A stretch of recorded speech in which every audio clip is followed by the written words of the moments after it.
I want to share with you some of what happens to me in my law practice.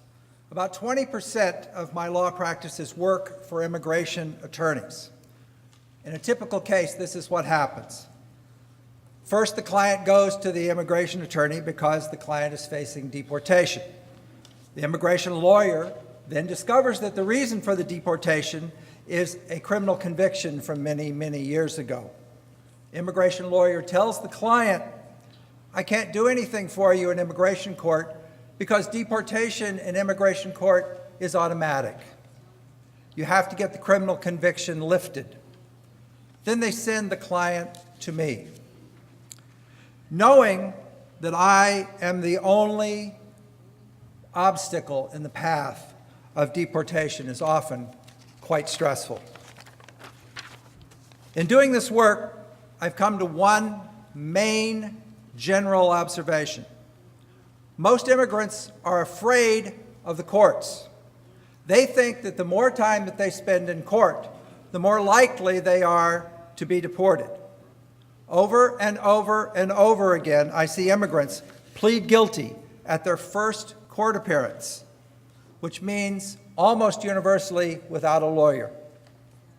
I can give you many examples of this, but because of time constraints, I will not. Let me simply say, call me. I'll talk your ears off. I win some of these cases, and when I do, I'm a hero.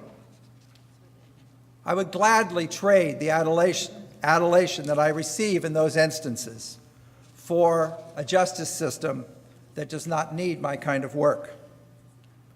The district attorney's office is charged with seeking justice. The court system is not. The Santa Clara County DAs and public defenders do not routinely appear on the arraignment calendar. This means that as a general rule, someone must plead not guilty and then come back to court at least once, if not twice or three times, before they have a pretrial discussion and see a public lawyer, a public defender, or a district attorney. And now, very quickly, let me address my good friend, Mr. Rosen. There are three things that you can do to immediately change this situation.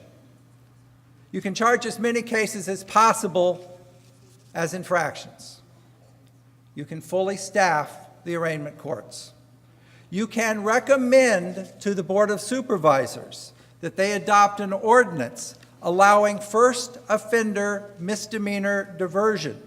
Such a program is allowed under state law, but the local Board of Supervisors and district attorney must sign on to it.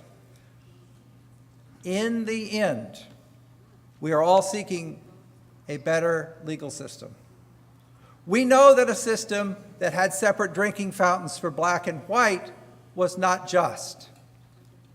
But just how far have we come since 1954 if now we have a legal system, one for the rich and one for the rest of us?